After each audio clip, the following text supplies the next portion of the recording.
Thank you, Roland, for the lead-in. We love being here on the Roland Martin Unfiltered Networks because this is Truth Talks, where we keeps it real. Let's go.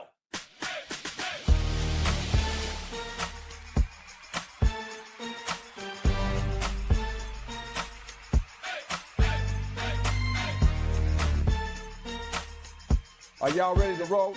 Let's go. Welcome to Truth Talks, the show that gives you black people arguing like we're at the barbecue. We used to be the #1 show on Fox Soul, but now we're here with our new home with Roland Martin Unfiltered because we needed a blacker platform that lets us be the opinionated, unapologetic, truth-telling people we really are. This is Truth Talks, and it would not be Truth Talks without Dr. Cheyenne Bryant. Welcome. Listen, y'all, he said bigger and blacker, and I like the bigger and the blacker, and we are here on Black Star Network, where we can be black, do black, because as Jay-Z said, no matter what we do, we still black. I'm not gonna go there with it. We still black, all right? So it's your favorite doc, Dr. Bryant. Y'all, we're covering some real current events today that impact you, that are going to teach you some good things and some new things that hopefully you can take into your household and take into your community, and you can become the leader that we're all responsible for being. So stay tuned. If you rolled with this show last season, you saw a little of Dr. Sarah Fontenot. This season, you're going to see a lot of her because she is our newest co-host. Welcome to the family. What's up? I'm so happy to be here bringing critical thought, asking real questions for some that may feel the exact same way as me, because this is Truth Talks. We gonna tell the truth. Yeah, she's got a podcast called It's Giving, and hopefully she's got her passport with her so she can get into the show each week. And also, Dimitri Wiley from the Lost Lover Boy podcast, my favorite millennial. How are you? I'm blessed by God. How are you beautiful people today? Indeed. Let's get into the trending truths because the Diddy trial is what everybody everywhere is talking about everywhere I go. We can't get away from it. And even 50 Cent can't get away from it. 50 Cent, the #1 troll in hip hop, saw this as an opportunity to make life a little bit worse for Diddy, to needle Diddy a little bit more. He's given us this Instagram AI of old, horrible looking Diddy. And he's joking that he's betting on Diddy doing 20 years in prison. And of course, your boy Ray J jumped in here and said, no, I think he's going to get off. But my God, 50 is just out here making fun of Diddy as he's going through this horrible situation, which is entirely his own making. But Dr. B, is this a moment to be joking? Listen, 50, who I call 5, is a good friend of mine. 50's a mogul. He's a boss man. He's a money man. He knows what he's doing. He developed an entire documentary on Diddy and allegedly sold it for big bucks in the millions. That's what he does. He is the troll of all trolls.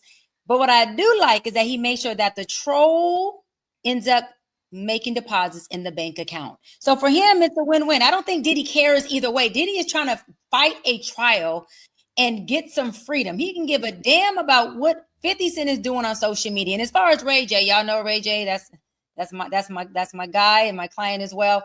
Ray is a part of this era, and Ray is going to be wherever Ray could be. If there's a big splash, Ray is the one in the middle of that splash. That's just how he is. That's his personality. That's Ray J.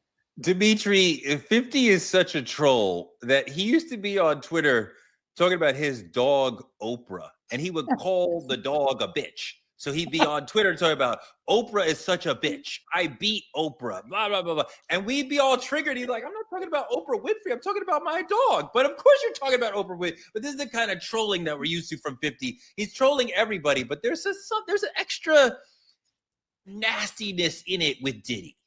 50 Cent is like such a maniacal genius. Like his level of trollings to a degree that like the common man wouldn't even go to for like their enemy. And the thing about it is, it's natural in the black culture that we troll each other. That's just who we are. We do it in the midst of problems, family reunions, family functions. I have an aunt currently battling cancer right now, like diagnosed a month ago. And we cracking on her like this ain't, you know what I'm saying, serious as it is. It's just the way we give love. But to that point, I think this is something 50 Cent just made love to do. Like, I think he loves this. This is 50. Sarah, I know what Dimitri is talking about, that his aunt has cancer. They love her and they're making jokes to lift her. And the jokes come from a place of love. So she can accept it in that way. Obviously, 50 is not coming at Diddy with any sort of love. He's trying to make his horrible situation even worse. So what do you think about, 50 trying to jump in and just like troll Diddy a little bit more? I think this is true 50 fashion, to be honest. Like when he bought out all of those roles at the Ja Rule concert, just so no one would be there to give him that energy at the front. And I have to say, maybe this is just the ego in me speaking, but there's no better piping hot tea than that which comes with the profits from the demise of your arch nemesis. I should say that, but it's just the truth. But I do want to ask you guys a question, because speaking of this Diddy trial, we've seen a lot of things happening. We've seen a lot of people testifying. And I just feel like one of the things that really kind of rubbed me the wrong way or made me feel a little bit strange was when Cassie's mother testified. And one of the things that we had heard about was how Cassie's mother testified that she had to take a home equity loan out for $20,000 so that Diddy wouldn't release the sex tapes of Cassie. And for me, there were times that we all have heard that Cassie would go back to her mother's house. Even her now husband and 2 daughters were living at her mother's house. And so my question is, why didn't her mother go and get her while this stuff was happening? Because in my real life, I have a sister named Lauren. And my mother drove 20 plus hours cross over the border, came to America to get my sister, her daughter, because there was some pretty crazy relationship stuff happening. So not only did she go to get her, but she also took her home. And my question is, shouldn't we be this type of protective mother? Should we just allow our daughters to go and keep going and keep going and keep going to their abuse, to their own demise? Like, what do you guys feel about this? What was your take when you saw that? I mean, we don't know what Regina did or did not do to protect her daughter. We don't know what she said, or she may have. But also, Diddy had, just for one of the ways that he was controlling Cass, he has soldiers. You would call them bodyguards, but these are armed people, strong, tough people who go and do whatever he tells them to do. And when she tries to leave, go get her. We saw the freak off tape. She was trying to leave and he beat her up and brought her back. So you wonder, how much could the mom do when she's in this paper prison as far as like working for him in the record deal? And then he's physically violent to hold her within. I wonder how much Cassie was shielding her mom from what was going on so that the mom wouldn't be hurt or vulnerable also. Go ahead, Doc. But not only that, Torrey, it's like what we're asking, we're saying, or Sarah's saying a mom should do more. First of all, what? No, the mom took a $20K HELOC from her home to help her daughter. We don't know if this mom had that type of money. We don't know this mom's hardships. We don't know this mom's socioeconomic background. So for a mother to take out money, whether it's $1 or $200,000 to help her daughter, that is a mother parenting and being a daughter, being a mother who is showing concern for her daughter. I don't think it's right for us to say her mom should have done anything more or less. She did exactly what obviously Cassie needed. She showed up for her, and Diddy got the money and gave it right back. So we know that the mom ran the play that she needs to run the play for her daughter. I think that's all that's important. Yeah, she did what Regina did what Cassie asked of her. Please help me. He wants $20,000. He's crazy. And she gave her the 20. Now she needed more help, but leaving these relationships is very hard, Dimitri. And I don't know that Regina could have done any more. I have no idea. For me, man, it's all about perspective, because all we know is all we've been through, and that's going to shape how we view other people's situations. Yeah. If this is me and my mama, you ain't got to take out no loan. Don't worry about none of that. Let them leak the tape. We're going to make more than 20. Don't even worry about it. Don't even worry about it. Yeah, I don't know. That's a tough one to be. I know, Torrey. Me and Dimitri, we leaking the tape. Me and Dimitri leaking the tape. Tag me in, Tam. Tag me in. I'm with you. Go on and leak it. Mama ain't doing nothing. I spoke to somebody who saw a still from one of the tapes, somebody who's sitting in the courtroom, and just asking her, so what did you see in the photograph? And she recoiled, just calling up the memory. And like it seemed very graphic and frightening and traumatizing to her just to have seen a still from it. Like, I don't know that Cassie would want this to be out in any situation. I don't think she would see any potential victory in putting this and like revenge. Like, this is not a Kim K, Ray J situation where we put this tape out and eventually we make it. Like, this is the end of your career and your end of your ability to even walk around in public because you'd be so mortified. Torre, you'd be surprised. Sex tapes don't end careers; they actually create them. We've seen it happen many, many times. So, but this is not a push sex back tape, all the way Dr. on B. that. This is a rape tape. Yeah, we Not know. a sex tape. But we have a divided community. To some of the community, it is a sex tape. To some of the other divided community, it is a rape tape. I'm with you. It's sexual abuse.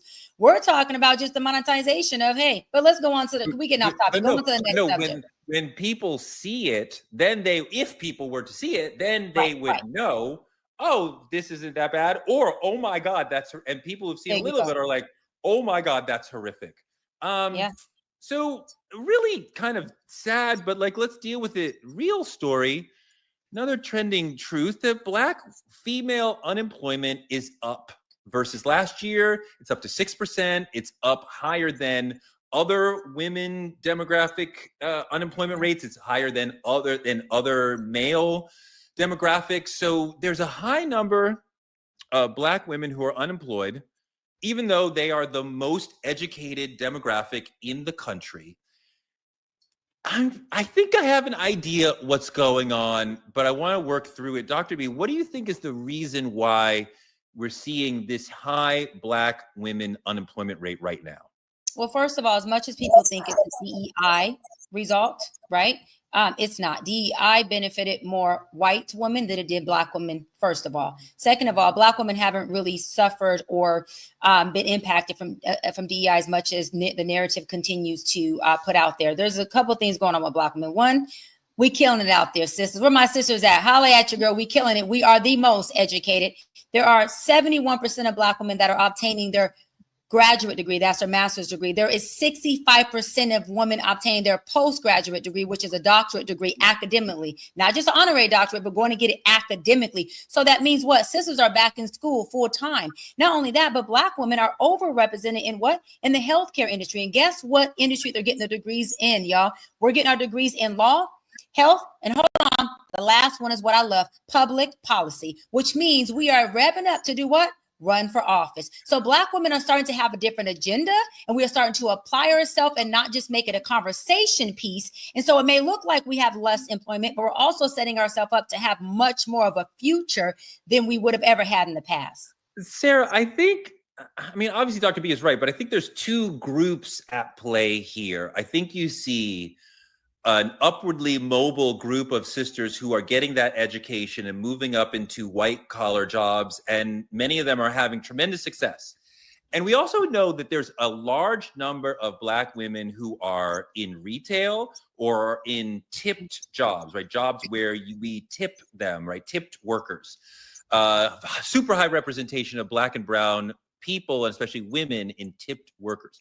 Now, jobs like retail and the healthcare sector, a lot of those jobs are being lost to automation, computerization. You go into Target, there used to be tons of people there ready to help you buy. Now there's lots of self-checkout areas where there is not a person, or maybe there's one person overseeing 8 self-checkout areas where, when Dimitri was a kid, there would have been like 8 people at 8, right? So you're losing people, right? Jobs and the working class level, the retail level. That I think is hitting a lot of Black women, while another class of Black women are getting degrees and moving upward. What do you think of that? I think that you're absolutely right. But I also think that that could be a superpower instead of something negative, because it will force you to pivot. So for me personally, inside of my life, when I hear things about the unemployment rate is much higher, it used to be 4.6%. Now it's over 6%.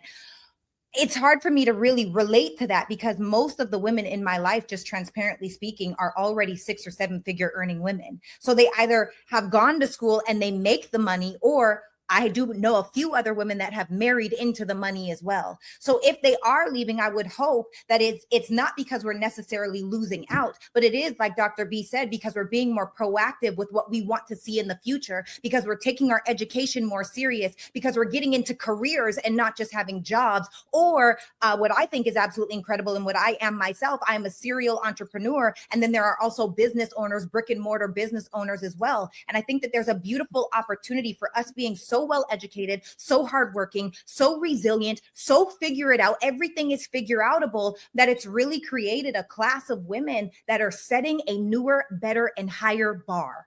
Yeah. And I want to Amen. add this really quick, Torre, to what Sarah said. Black women are also starting to have kids in their 40s versus back in the day. There was a big, I don't want to say epidemic, but epidemic of Black women having kids in their teenage years, which was then, you know, not allowing them to go on and create this future. So being that they are having kids later, that means what? They're becoming more career driven. We are career driven women who are saying we will create and build before we go and have a family, so that our kids are born into equity and not into deficit. I am proud of us sisters. Go sisters, go Black women. I see you, I love you, and I am you, and I appreciate it. You make me think about Breonna Taylor and bringing us to the politicking segment about sisters that we care about deeply, because the DOJ is saying no more oversight. We understand that Breonna Taylor and George Floyd made us march the street, made some legislators stand up for us, made some police departments make some changes. There were consent decrees. There were departments that changed. There were body cameras that we got. There were ways that some police departments were saying, let's police in a more equitable way and not be murdering so many Black people so quickly. And now with the Trump DOJ, that is going away. The reforms that were put in, the lawsuits, the probes that we were doing to try to get better policing, that's all going away, especially in Louisville and Minneapolis. We have a government that is now completely uninterested in police reform. They want to support the police and they want to be anti-Black. Dimitri, this is a very dangerous world for Black people. Yeah, I think the thing about it is you need to end the oversight. It's hard to repair a wound that's still bleeding. And the thing about it is you double down on it and then you walked away from it. Like that's the problem I'm seeing here. Police reform without federal accountability is like the kid at school who started the fire leading the fire drill. It makes no sense to me. And the thing about it is they gave us publicity and they gave us all these other things, but they just left it there. Nothing changed. Don't get me wrong. You do have body cams and things of that nature that came out of this, but everything that was supposed to be a major change was just sat down. Dr. B, you're at the NAACP. This has got to be a major issue for you guys. It's got to be a major concern for you guys.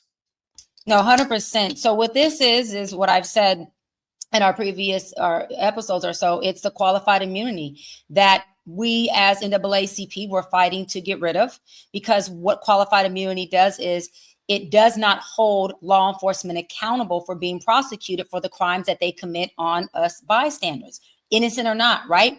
In addition to that, we have Black Lives Matter that was big on defund the police. Well, NAACP for the most part also was in alliance with that and agreement with that. So when the police heard defund us, and then Trump gets in office and says, hold up, we're going to defund law enforcement, guess what he said? He said, we're going to reverse UNO on you guys. We're going to reverse UNO on you. And so as we reverse UNO on you, we're going to say, well, part of that is we are going to offer qualified immunity across the board.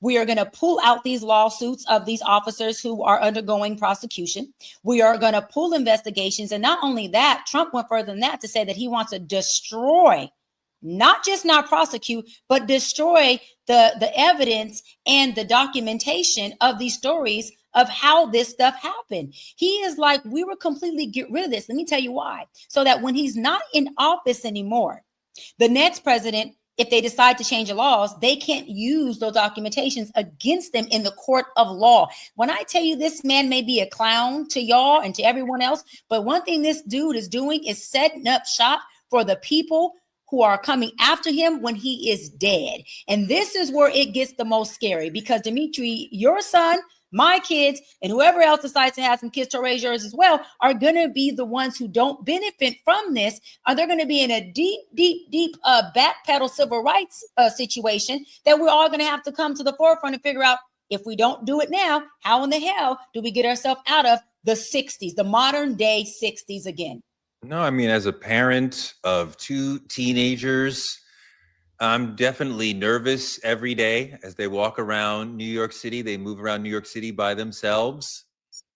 I don't know what's going to happen. And I am more worried about the police than I am about other citizens. I worry that something will happen. The police will do something traumatizing to them. It doesn't even have to be an arrest. It could just be just being briefly detained on suspicion of you hop the turnstile, whatever. It could be extremely traumatizing to somebody. You got to have the police put their hands on you. Dimitri, have you ever been just like briefly detained or had the police like put their hands on you a way that was like traumatizing to you? I sure fucking have. It's actually very common. I'm from the west side of Chicago. This is a very common thing. You have police officers who poke at us for fun, just for being young and black.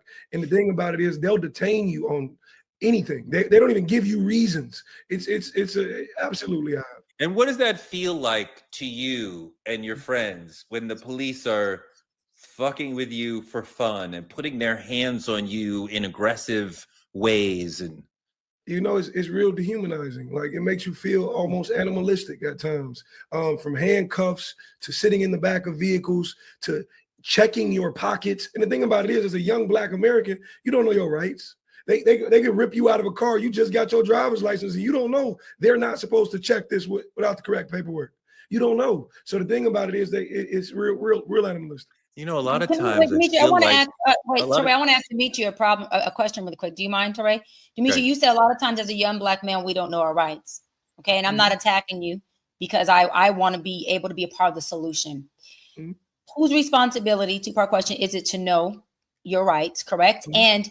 and what are resources and what can we do to help young black men know their rights so that when they get pulled over, there's a protocol that they take that's correct and it protects them from losing their life at the hands of police brutality?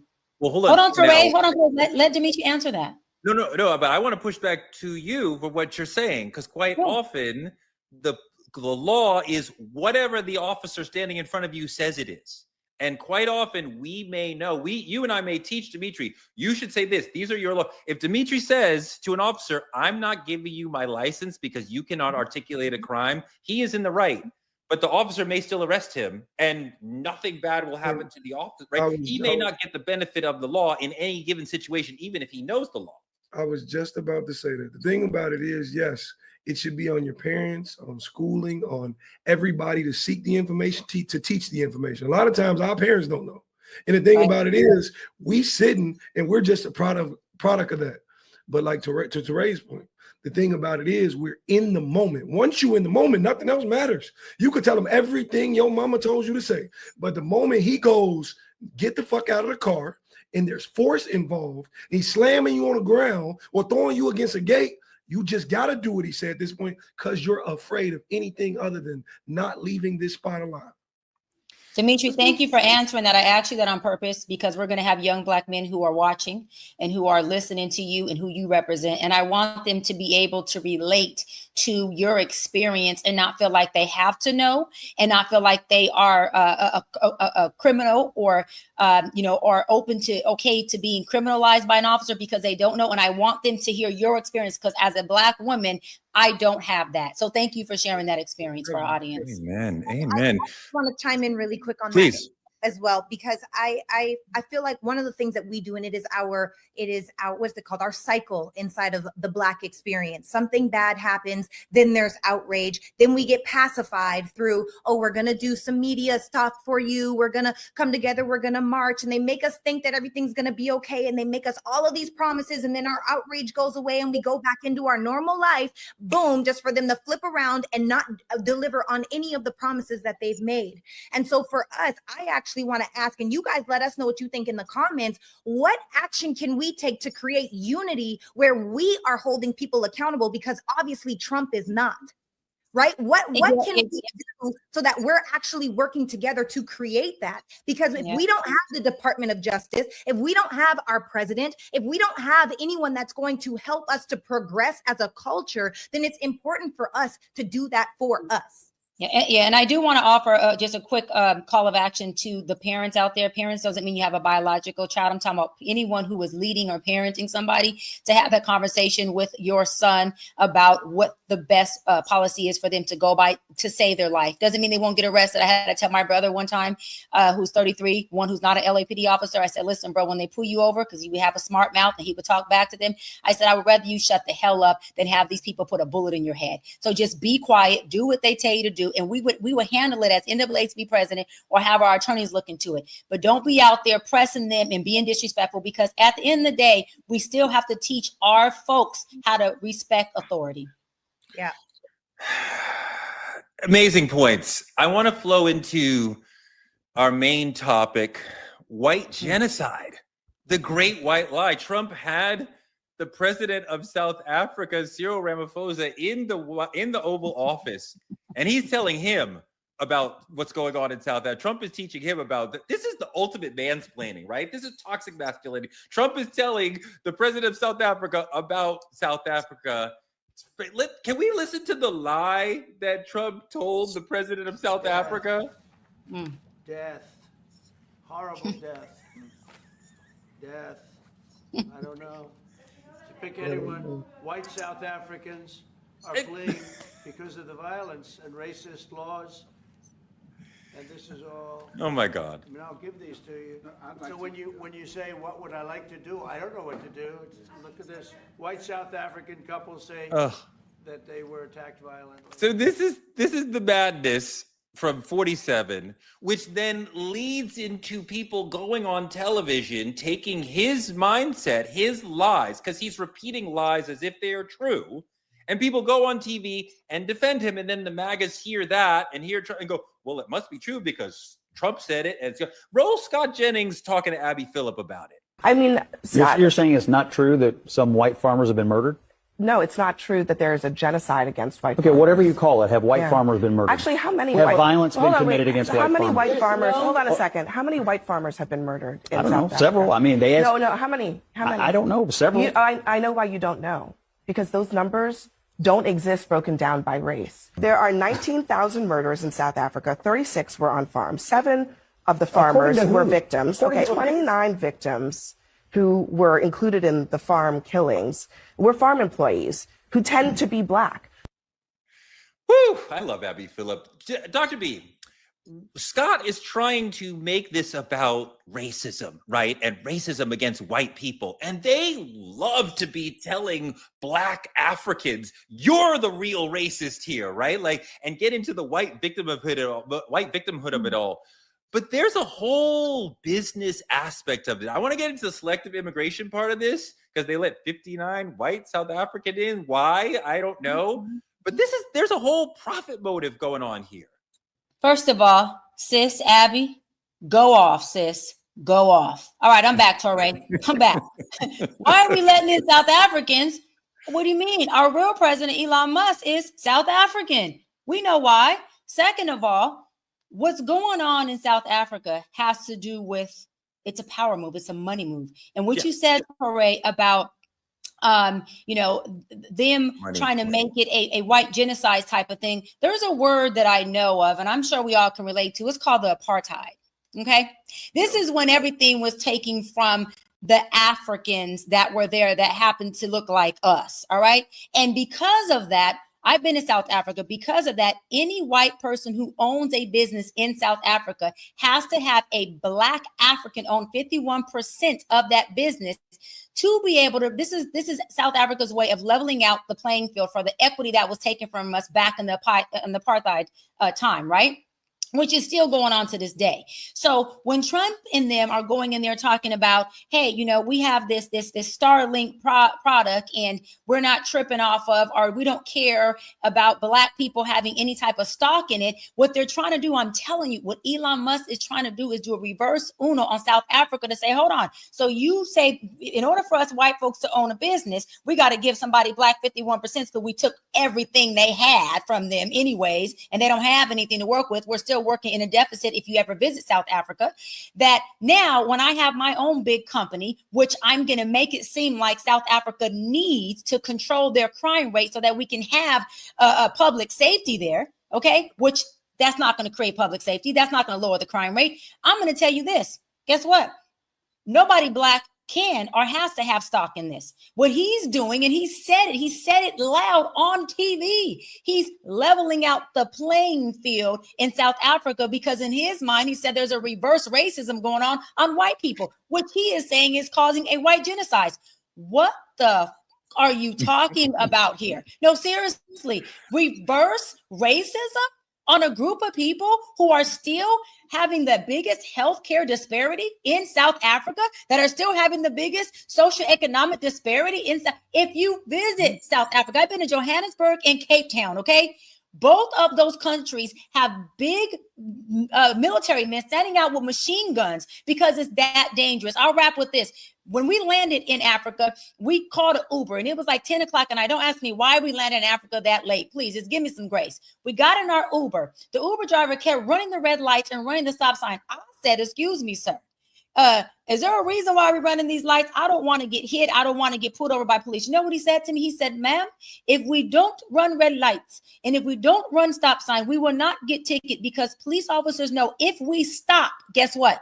We will more than likely get robbed. That's how bad the crime rate is out there and the crime is. So what I'm saying is this is all a business move. This is all them trying to be assholes and do a reverse Uno on, well, guess what? You guys want to play victim. We're going to play victim and say it's reverse racism. And then we're going to make you seem like you need us in our business so we can run the checkup. Stop. Dimitri, one of the small, tiny good things out of all this is Trump unwittingly has us talking about Africa and caring about what goes on in Africa and seeing the struggle of those sisters and brothers as linked to our struggle, which what we talked about that around apartheid decades ago. A lot of times we don't think about Africa now. Don't talk. A lot of brothers and sisters are not going to Africa and are like, I don't want to go to Africa, but their struggle is our struggle. No, absolutely. I think the thing about it is this isn't about South African refugees at all. It's about white nationalism cloaked in immigration policies.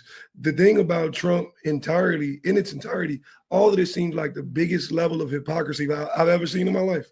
This is literally stolen land we're on at the moment. And the thing about it is, it's the truth hidden behind propaganda and Elon's Wi-Fi.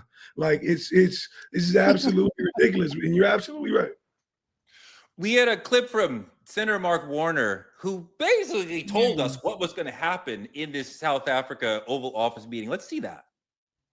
Pretty nice Tuesday morning, bringing report from the front. I don't know if anybody saw the Bloomberg article today. One more example of where Elon Musk is using his influence to extract a deal for his satellite company, Starlink, before the South African government comes to meet for tariff talks. Now, South Africa has to change its laws to allow Starlink to operate, but this coming on the heels of similar changes of mindset from countries like Bangladesh and India, Pakistan, and others.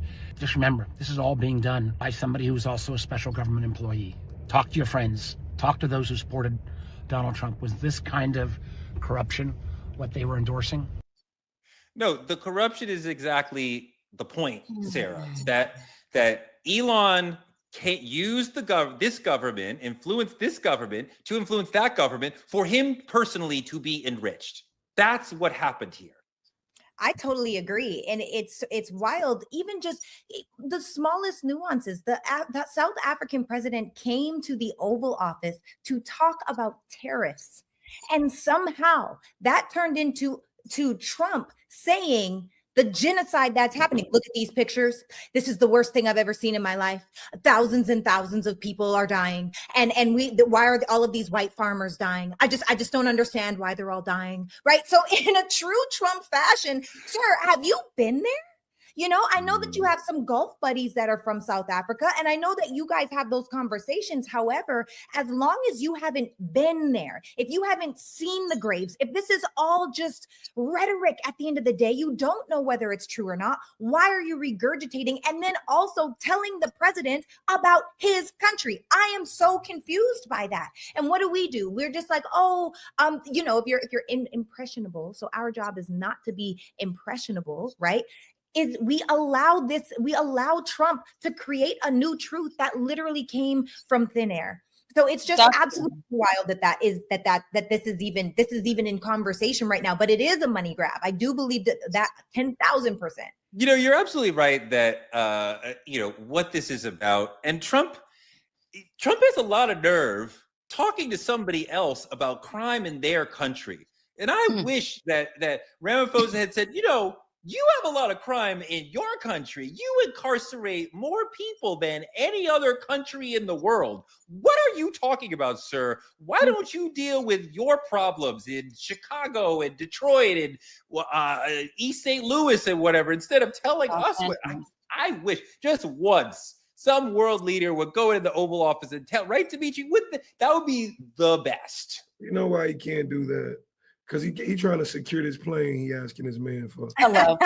All I'm worry about is what he can get in the end of this. To me, the whole presidency in itself is how much Trump can leave with. Trump is trying to be better than he was when he left. I mean, when he started. No, you're absolutely right that he has made a ton of money being president, a lot of it from the meme coin, which is just monetizing him being president. It's like a fan club. It's a way for you to give direct money directly to him because you like him, right? You're not supposed to make money off of the presidency. You should actually actively work to make sure it appears that you are not making money. But instead we have Trump trying to make money in all, I mean, like this Middle Eastern trip we just went through, he made money in Qatar, he made money in Saudi Arabia, these are like the developer goes for abroad to see what deals he can get, not the president goes to take care of us. Dr. B, what are we doing here? First of all, can we just talk about what the Starlink is just for a second? Can we just talk about this internet, this high-speed constellation operated internet? Come on, y'all, that they are trying to convince South Africa that they need. What does internet do? It collects data. What does internet do? It collects all the information from what people are looking at, browsing at, locations, their information, their credit card, social security number, their address, their DNA, their ancestry.com at this point. So what do you think these people want? Again, I said this is a whole big world, or they are trying to take over and dominate the human race.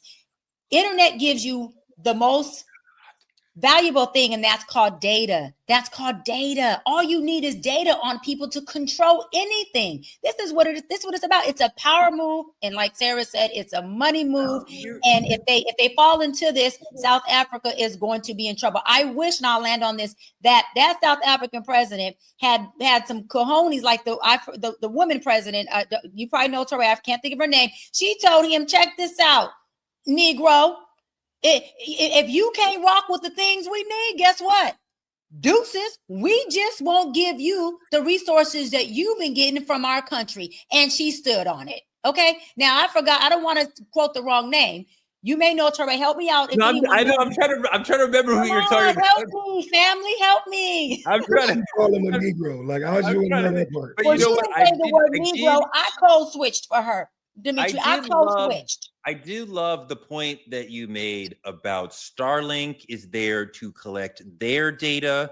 And what he did at DOJ was collect our data. And he clearly understands the importance and power that comes from having mass amounts of data on tons and tons of people. And I don't even understand what or why he would use that. And like, what is the problem? Oh, Dimitri, you get it?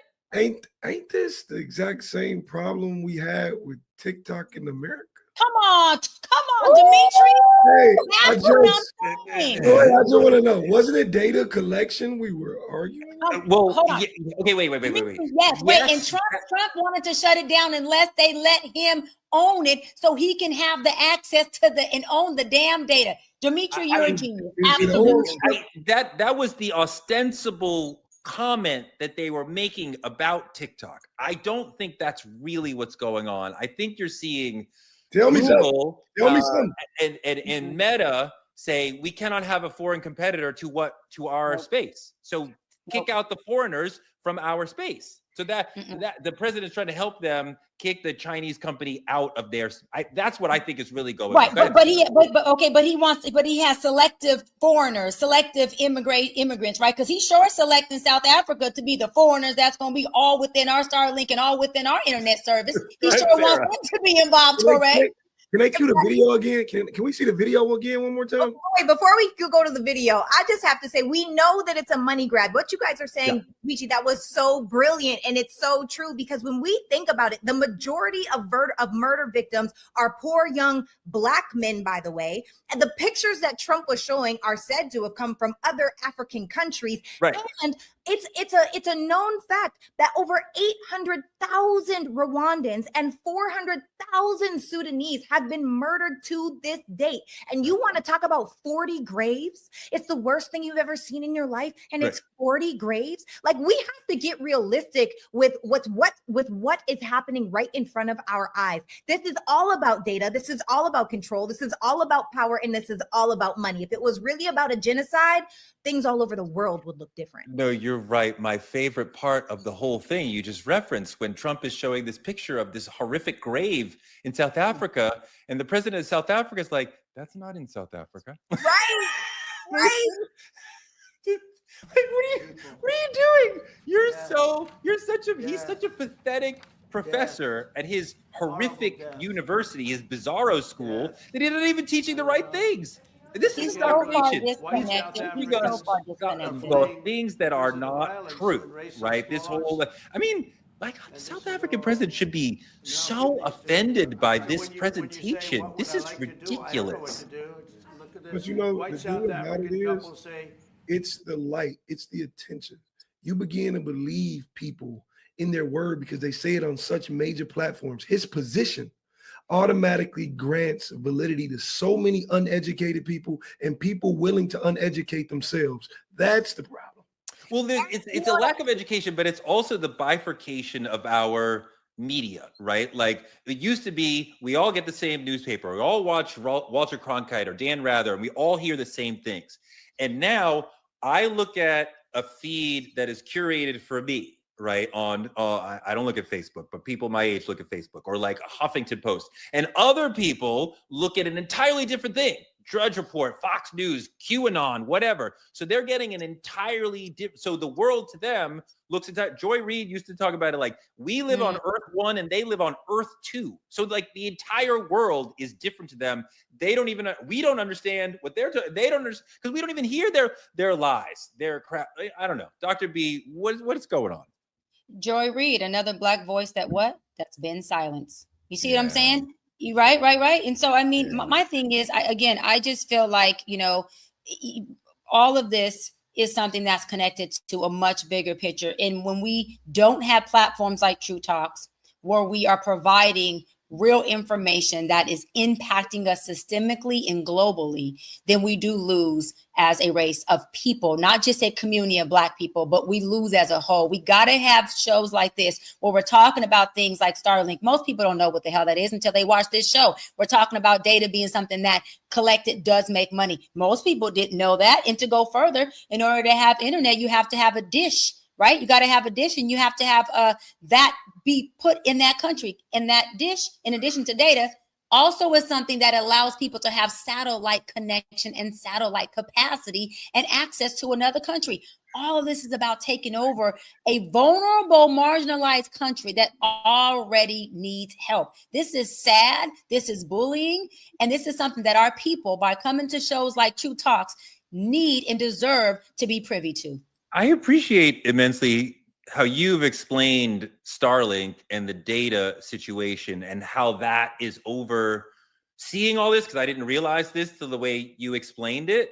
So this is a quite extremely frightening situation, and related to the 59 white South Africans that Trump allowed to come in, a bizarre selective immigration. We are trying to get rid of brown people, whether or not it's legal, as fast as possible. But 59 white South Africans, because it's easier for them to assimilate, supposedly, they were ushered into the country and given subsidies and all these things. There was an amazing argument about all of this in Congress between Senator Tim Kaine and Secretary of State Marco Rubio. Let's see that. Wherever during the apartheid era in South Africa did the United States establish a special program to allow South African blacks who were treated as second-class citizens in the apartheid program, a special program so they could claim refugee status in the United States? No, because I was probably in 9th grade or 8th grade at the time. Yeah, well, then I don't expect you to know. I'll just tell you, never. No. I mean, my God, if anybody deserved immigration, it would have been those who were suffering under apartheid. America used to be this place where if you are struggling in your country, you can come here, be it Cuba, Haiti, Russia, Czechoslovakia. If you are struggling, if your country is repressing you politically or militarily, you can come to America. We welcome you.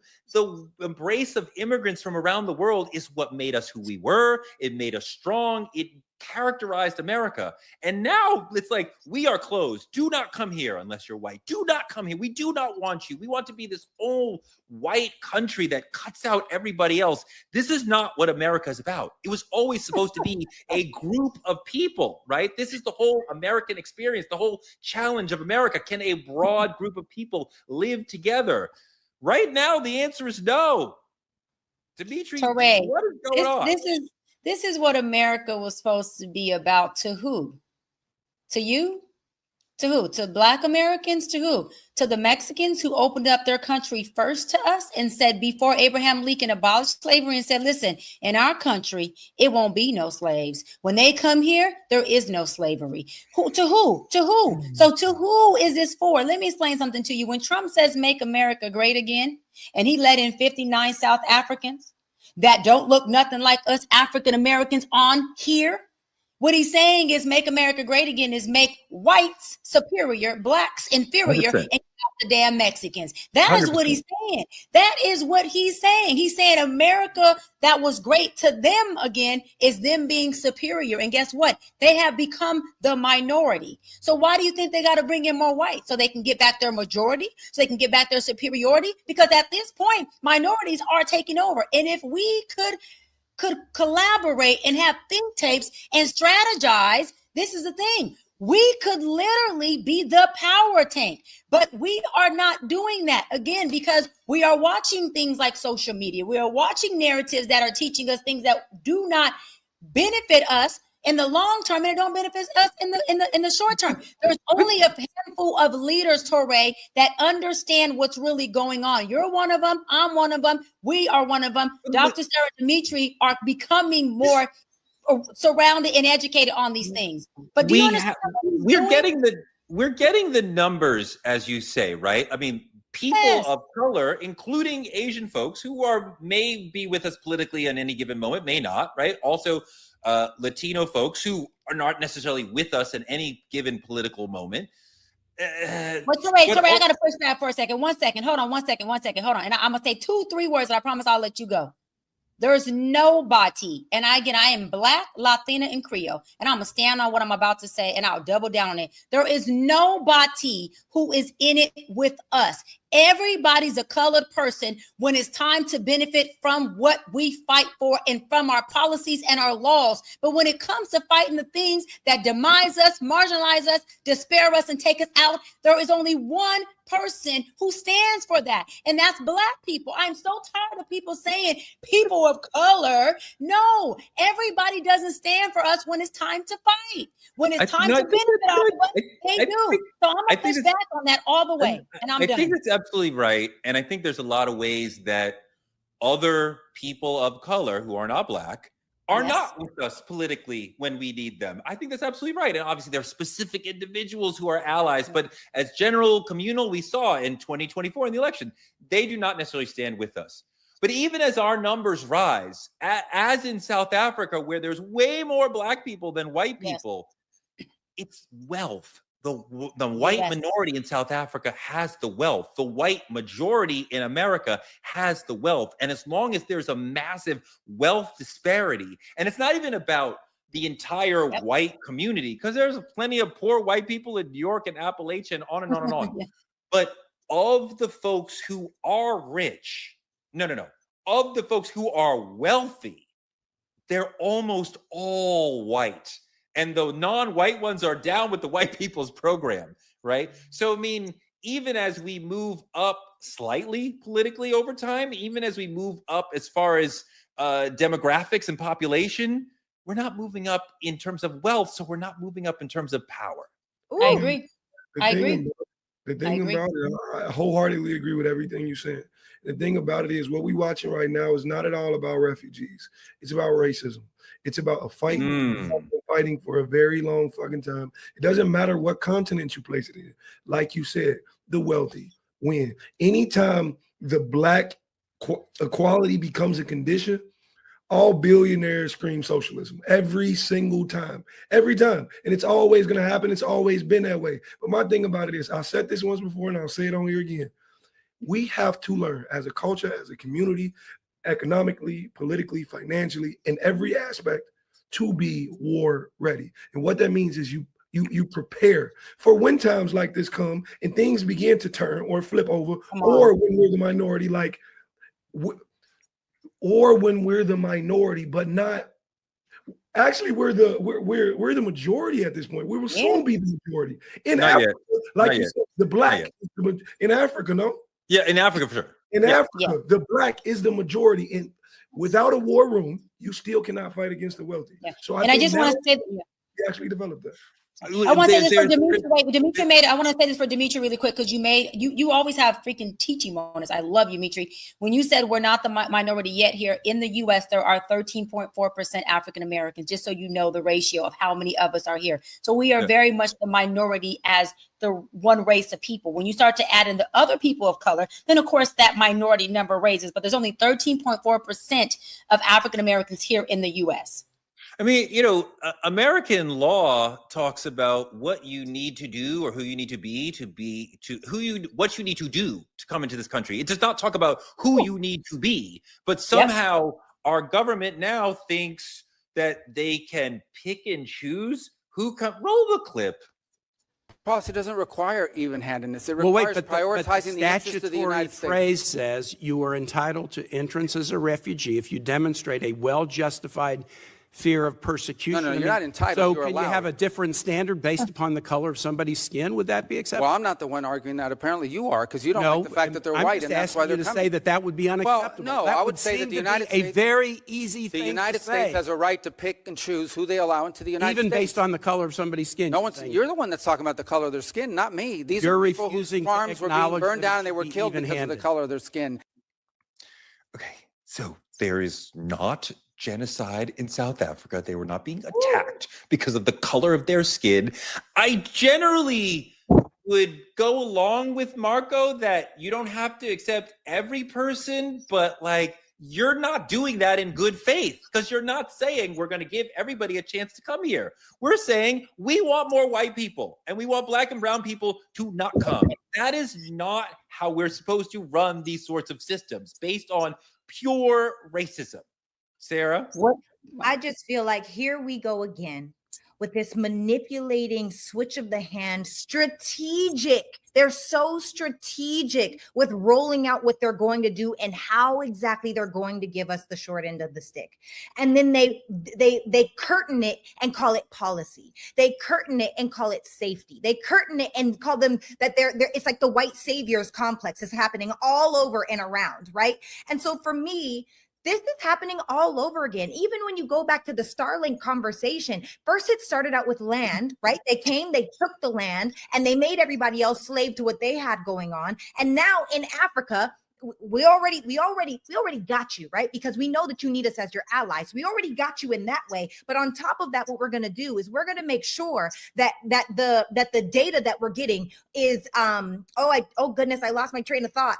The data we're getting is that the data that they're getting is essentially there's no opportunity. Why is it that Starlink is able to say no one gets to have not one South African gets to have ownership inside of Starlink. Not one South African gets to make any of the money off of what is not one black South African, Sarah. Yep. Right. They don't get that. But you get to come in, you get to use the people as you want, you get to use the land that you want, you get to put in this technology as you'd like, you get to steal the data. This all over again is how colonialism was built. Pillage and killing. That is it. All they've ever done. This is another pillage to the South Africans, and they refuse to look at it that way. They refuse to stand up and say no. Instead, what is our South African president doing? He's trying to be friends. He's trying to be so nice, while Trump sits there and disrespects him, saying, you need to buy me a plane, or you need to offer me a plane, or I came here to talk about tariffs, sir. I did not come here to talk about a plane. I did not come here to, well, I guess not really to talk about Starlink, but how can we work together? And you're talking about genocide that's not even real? Sarah, wild. Sarah, is this the worst president of all time? I'm Canadian. I don't know. I don't know all the presidents. Okay. Yeah. Is it the worst of all time? No, a lot of them wasn't shit either.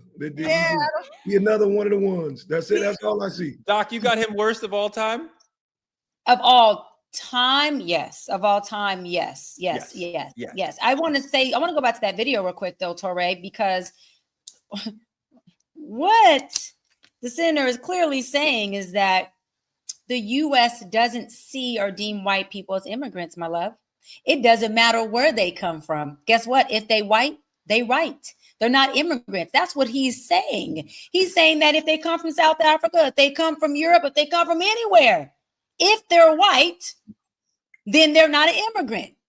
That's what they're trying to explain, is that there is an entitlement and a privilege with being white. He's trying to dissipate and demise the fact that the skin color thing, let's go past that then. DNA says you white. So guess what? U.S. doesn't deem you as an immigrant. So you have every right to be on this land. That's exactly what they're saying in our face, directly and loud. This is so freaking loud. And this is why the Black voice is so important, because who else is this loud in our community as loud as they are? No, you're right that for Trump, it is critical to protect white people and white people to know, I am here for you. I remember in 2016, my friend Van Jones was going around interviewing Trump voters, right? At a time when we were still shocked that there were any Trump voters. And consistently in these interviews, he's sitting in these people's living rooms, right? In living rooms he would never be invited into if he wasn't with CNN. And people are saying to him, not being asked, but volunteering to him, this is our last chance, because they understand the demographics are moving against them. We are going toward a minority majority country, and they are afraid of that. And they are voting based on that. And Trump told them, they heard it. They heard the dog whistle. I am here for white people. I will protect white people. And this shows them, I will protect white people anywhere in the world. Go ahead, Dimitri. No, you're exactly right. It's absolutely fucking ridiculous. I think it's amazing that you comparatively, you look at everything they're doing and the treatment of every other immigrant that is being kicked out or revolted access, or even just those in South Africa compared to the whites. It's completely illogical. Sarah. I agree. It's getting to a point where everything we've ever built has been taken from us, or even when we it's like we always start out in a deficit. And this goes back to why community inside of the Black community is so important. When you think before the Tulsa fires happened and you think about the Jim Crow laws, well, the Jim Crow laws forced us to have to purchase from one another. It forced our economy to be strong because the dollar was navigating inside of the Black community, creating more buildings. And then what happened? It did get burnt down, the old Black Wall Street, right? But It's literally like we have already seen bits and pieces and snippets of what it looks like for us to work together, for us to really be a community, and to know that we have come back. I don't want to bring it all the way back to slavery, but literally to start in a deficit and be where we are at is so powerful. But in order for us to make sure that we don't regress all over again, we have to come together and we have to create community. Dr. B, so much of my life has been shaped by going to college and being an African American studies major and learning about our history, our people, our philosophies, and all. I have an African American study degree as well, Torre. Tag me in. And as Trump is attacking universities and attacking Blackness and Black people and Black history, and trying to keep universities from even teaching young people who are us that now, right? Then I fear for people who are like me, who are like you, who are 18, 19, 20, and need to be reading Frantz Fanon and James Baldwin and Toni Morrison, and Bell Hooks, so they can more deeply understand the Black experience. Torre, and your book, and reading your book, because you wrote a whole book about this stuff. Come on now. Yes, for sure. But they're taking away those opportunities. And you think about how many voices are being erased. You think about how many spirits are being expunged. You think about how much this information is critical to making us the best people that we can be for our community, and taking away this education about Black history is so sad. Torre, you know what my thing is? This shit ain't new. It's just loud. You know what happened in the civil rights era? You know what happened in the civil rights era when it got real loud? It wasn't new. You know what they did? MLK, Malcolm X, the freedom fighters. You know what they did? NAACP. You know what we did? We just got louder. So this ain't new. It's just loud. So which means is it's time for us to just become louder again. That's all that means. And it's time for us to mobilize. It's time for us to put new leadership in position. It's time for us to have folks like Dimitri and the Dr. Sarahs, these younger folks who will be malleable enough for us to tee them up, open up doors, set up shop, and put their ass in office as we continue to teach and show them. So at some point, Dimitri's son could be running for office behind somebody else's daughter or son. That's how you do it. We have to strategize, and then we have to let our white allies into position as well and keep their commitment to us. Because with 13.4% people in the U.S., we can't do it alone. Allyship is important, but it ain't new, baby. It's just loud. Dimitri, this is the last thing I want to try to bat around. Did the South African president, did he screw his people? Did he screw us? Because people got screwed. I'm not sure if he screwed us as Black people, but what do you think? The thing about it is, when you actually sit and think about it, he couldn't have screwed us because he never included us.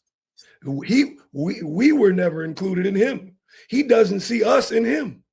So the thing about it is, to say he screwed us or he betrayed us or anything of that nature, we were never his people. That's never how he viewed Black. You understand what I'm saying?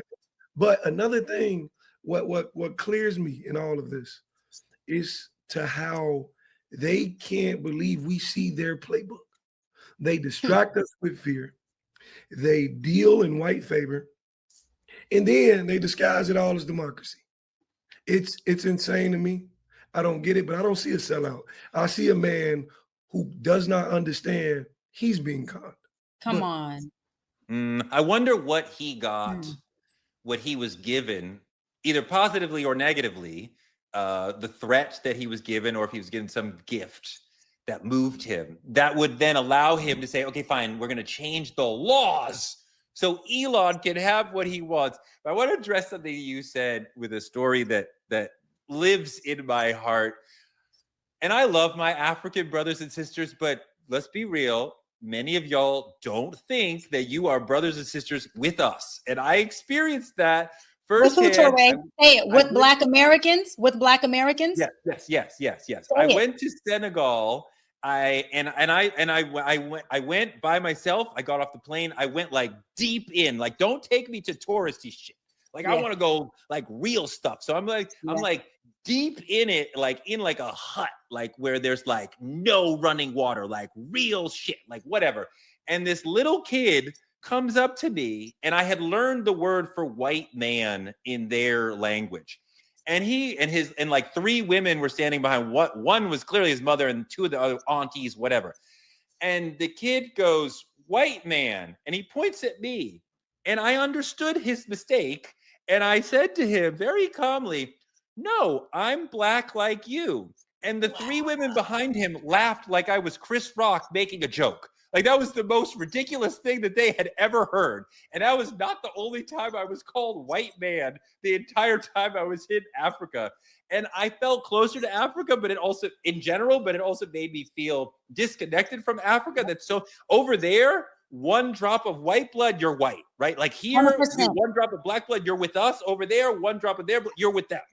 So, and I know we got a rap parade, but you're 100% right. When I went to South Africa in Johannesburg, we were on an excursion doing our thing, and we were in the depth of Soweto, right? We were in Soweto, and they kept referring to me as a white woman, and I was You're way too offended. light to be black over there. Oh, I was so offended internally, but I would never externalize that to them because I never want to disrespect them or their country as a visitor. So I was like, and then I asked one of the guy, I said, well, so I'm confused. I am black. What makes me look white? And he goes, if there was something that went down like a war right now, he said, you would be protected in place with the white people. And I'm like, and I'm thinking, I want to say, I didn't say it. I'm thinking, as much as I fight for us back in the States, let me tell you something, brother. I'm as black as it comes. But I let him have it. I respected his opinion, and I just kept on in our tour that we're in. But you're right. I want to hear. Come in the comments and tell me if I'm wrong. But I think a lot of Africans are like, "You white, right?" Like, but also, this is an amazing topic, and at some point, we're going to have to deal with colorism because that is one of those issues that black people don't want to talk about. Yes. But shit is real. You talked about pretty privilege, which you have. We also have light skin privilege in this community. And that is a very real thing. Proximity to whiteness will make you seem cuter and all the other things, right? So that is something that we have to deal with on this show because we're dealing with it in our community. Yeah. You guys are awesome. You brought your heart. You brought your whole soul today. You kept it real. I love you guys. You guys are awesome. Thank you. Give yourself some round of applause. You're the shit. Extra points for Dr. B for mentioning my book. Demerits for you two. You didn't mention the book. Maybe not even aware of the book. You guys gotta read the book before next time. Next episode, I'm dropping the book right away. I'm kidding. Y'all and guys are awesome. guess what? I actually agreed with you twice this episode. I said, listen, I said 2 words. You're right. I agreed with you a lot too. I hope that doesn't make you throw up after the show. Dr. B, you're awesome. Dara, you're awesome. Dimitri, you're okay too. You guys killed it today. This is the way this show is. It's a family who comes together, debate, argue, make you a little smarter, make you laugh, make you want to throw tomatoes at the screen. All of that is fine. Get in the comments. Tell us how we make you feel. It's going to be this all season, plus a little Mark Lamont Hill, plus a little DL Hughley, plus Ebony K. Williams, plus other special guests, because, you know, our Rolodex is huge. So you never know who you're going to see on Truth Talks. We're going to be here every night, 8 p.m., weeknights, having an amazing conversation. You can always watch us on the Black Star Network. You can like, subscribe, and comment on our YouTube at TruthTalks-Live. We are on Roland Martin Unfiltered. You can support Black media through all the links on your screen. We are the Truth Talks fam. We are your fam. And we will see you tomorrow. See you tomorrow.